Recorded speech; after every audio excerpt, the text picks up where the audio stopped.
В това видео ще разгледаме последното произведение от темата Родното и чуждото, а именно Балкански синдром на Станислав Стратиев. И разбира се, започваме с авторът.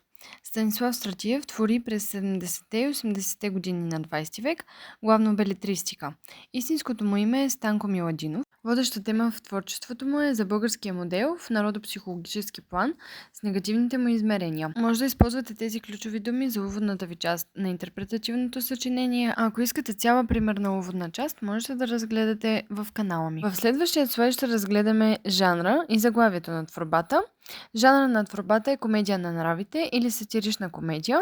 Това е жанр от драмата, в който с помощта на хумора представя човешки пороци, слабости и отклонения, а в нея няма сюжет.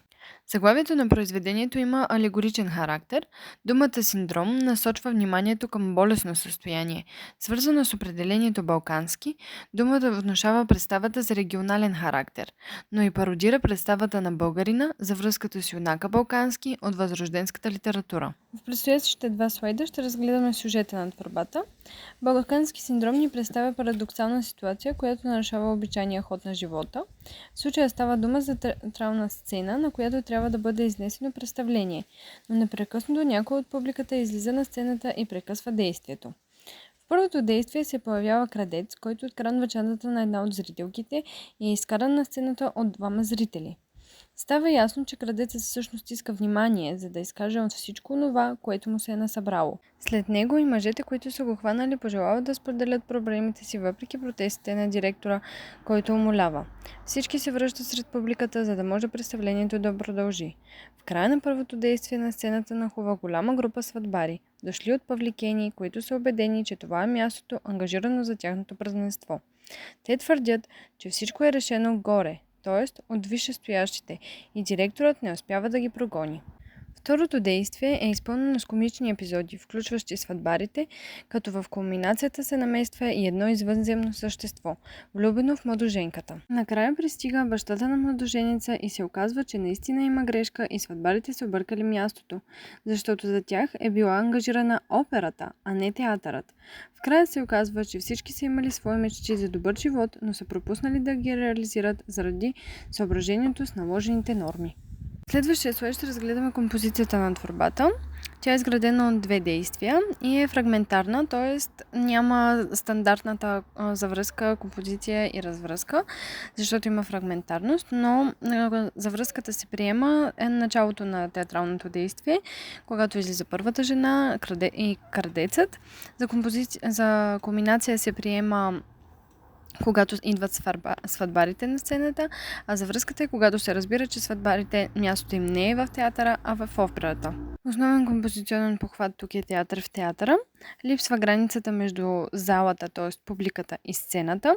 Театралното представление, в което се намества публиката, прави невъзможност театралното представяне да започне и да представя изкуството. Следващия слайд ще разгледаме героите, като героите от първо действие не съм ги представила, защото жената символ, жената проблем, първи и втори мъж, те представят само своите проблеми на сцената. Да започваме с директорът. Той е фигурата, която обединява отделните епизоди. Той непрекъснато се опитва да възстанови реда, но излизащите на сцената герои отказват да се съобразяват с разумните му доводи, защото имат потребност да изкажат своята гледна точка и истината. Печо. Това са героите вече от второ действие. Образът на интелигент, който се изживява като духовно издигнат над средата, но му липсва смелост и готовност да устоява себе си. Кумът. Човека на народа. Не се вслушва в учените и техните мнения. Извънземното. То е чуждото тук. Той изразява абсолютното друго, което единствено може да разкрие абсурда на българския модел. Следващия герой е Йовчо. Той е предприемчивия селянин, облагодетелстващ от царяча навсякъде дефицит. Следващия герой е баба Кера. Тя е гледачката, живата памет на българския модел, в който няма установени ценности, а само конюнктурни разпореждания. Останалите двама са Цонка и Георги. Те са хората с мечти, чувства и стремежи. Ситуацията, в която живеят обаче, ги е превърнала в жертви. В следващия слайд ще разгледаме темите и мотивите в творбата. Темите са родното и чуждото, като родното е представено несъответствие и застой в българската реалност, липса на сплотеност, хаос, стремеж към себедоказване. От своя страна, чуждото е прикриване на действителността, контрастът Европа-България и фалшивата модернизация. Мотивите са подменените ценности, сцената като място за изява, сватбата, малкият човек, грижата за семейството и балканщината. Всички тези мотиви са представени от повече от един герой. Подменените ценности са представени както от жената с проблем, мъжът, първия мъж, втория мъж.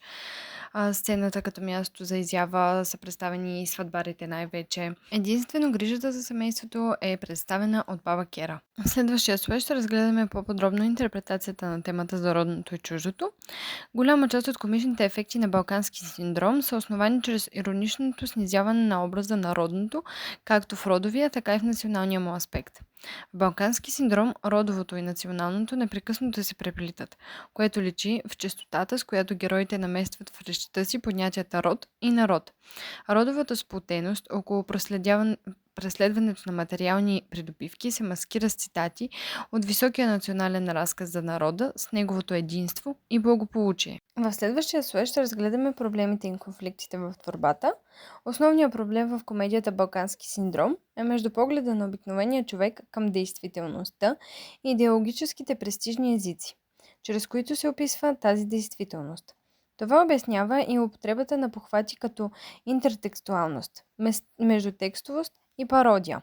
Комичните ефекти се пораждат чрез разкриването на фалша в идеологическите езици и разминаванията между високото слово на идеологиите и литературата и реалното битово всекидневие. Конфликтите са между материалното и духовното, между изкуството и реалността, между думите и делата и между властта, народът и малкият човек. В следващия слой ще разгледаме накратко отношенията в произведението. Творбата иносказателно нарушава представата за времето на тоталитаризма, когато българинът живее според наложената норма.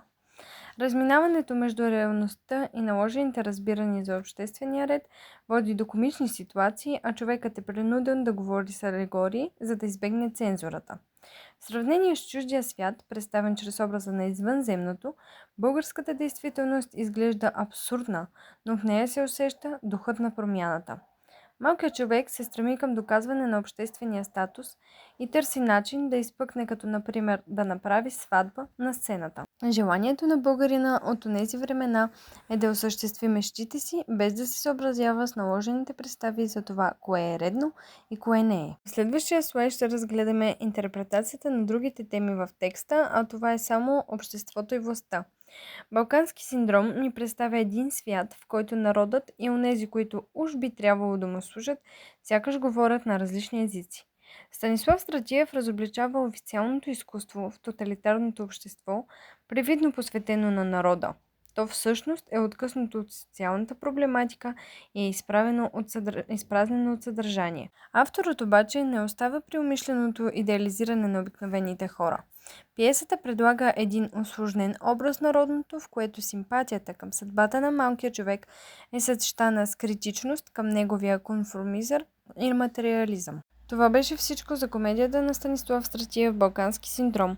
Ще се радвам, ако имате някакви въпроси или нещо не ви е ясно, да напишете в коментар, за да получа обратна връзка и да знам, че сте изгледали видеото до край. Благодаря ви, че изгледахте видеото до край. Ще се радвам да се абонирате за канала ми в YouTube за още полезна информация, да последвате профила ми в TikTok, да харесате видеото, да напишете коментар и да запазите публикацията, за да си я имате за напред.